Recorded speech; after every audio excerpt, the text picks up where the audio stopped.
संगत जी, धन निरंकार जी, सत्संगत जी। आज कहानी के माध्यम से जानेंगे कि सेहत का रहस्य। चलिए तो कहानी सुनते हैं। बहुत समय पहले की बात है। किसी गांव में शंकर नाम का एक बूढ़ा व्यक्ति रहता था। उसकी उम्र 80 साल से भी ऊपर थी, परंतु वो 40 साल के व्यक्ति से भी अधिक स्वस्थ लगता था। लोग बार बार उससे उसकी सेहत का राज पूछना चाहते थे, पर वो कभी कुछ नहीं बोलता था। एक दिन राजा को भी उसके बारे में पता चल गया और वो उसकी सेहत का रहस्य जानने के लिए इच्छुक हो गए। राजा ने अपने गुप्तचरों से शंकर पर नज़र रखने को कहा। गुप्तचरों ने भेष बदलकर उस पर नज़र रखने शुरू कर दी और अगले दिन उन्होंने देखा कि शंकर सवेरे उठकर कहीं जा रहा है। वे भी उसके पीछे चले गए। शंकर तेजी से चलता चला जा रहा था। मीलों चलने के बाद वो एक पहाड़ी पर चढ़ने लगा और अचानक ही गुप्तचरों की नज़रों से गायब हो गया। गुप्तचर वहीं रुक गए और उसका इंतज़ार करने लगे।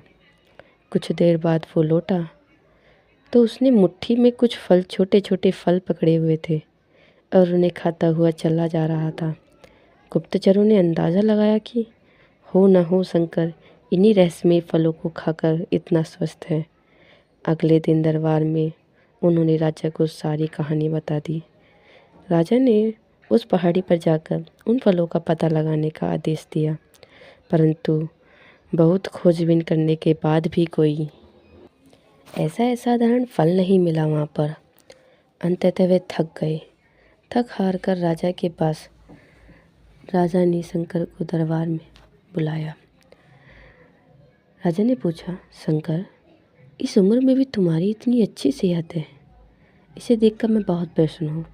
बताओ, तुम्हारी सेहत का रहस्य क्या है? शंकर कुछ देर सोचता रहा और फिर बोला, महाराज, मैं रोज़ पहाड़ी पर जाकर एक रहस्यमयी फल खा जाता हूँ। वही मेरी सेहत का रहस्य है। ठीक है, चलो हमें भी वहाँ लेके चलो और दिखाओ कि वह फल कौन सा है, राजा ने कहा। तो सभी लोग पहाड़ी की ओर चल दिए। वहाँ पहुंचकर शंकर ने उन्हें एक पेड़ का पौधा के पास ले गया और उसके फलों को दिखाते हुए बोला, हुजूर, यही वो फल है जिसे मैं रोज़ खाता हूँ। राजा क्रोधित हुए और बोले, तुम हमें मूर्ख समझते हो? यह फल हर रोज़ हज़ारों लोग खाते हैं, पर सभी तुम्हारी तरह सेहतमंद क्यों नहीं हैं?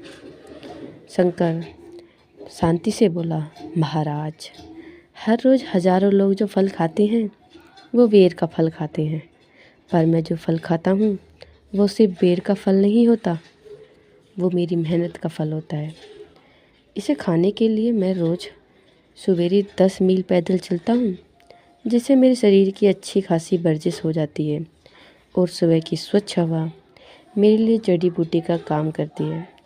बस यही मेरी सेहत का रहस्य है। राजा शंकर की बात समझ चुके थे।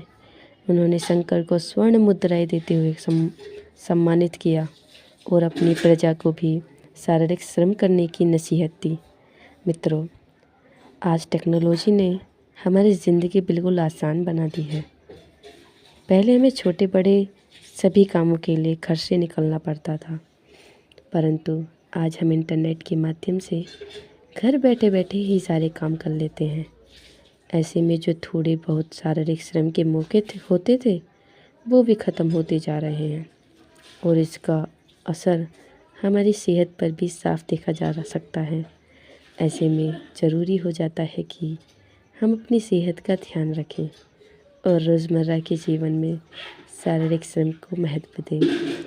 और अगर हम शारीरिक श्रम करेंगे तो हम स्वस्थ रहेंगे, ना ही बीमार पड़ेंगे, ना ही घुटनों में दर्द, मतलब काफ़ी बीमारियों से हम बच जाएंगे। तो इसलिए शारीरिक श्रम करना बहुत ज़रूरी है। तो सत्संगत जी, धन निरंकार जी, हमारे चैनल को सब्सक्राइब करें, लाइक करें, कमेंट करें और धन निरंकार जी।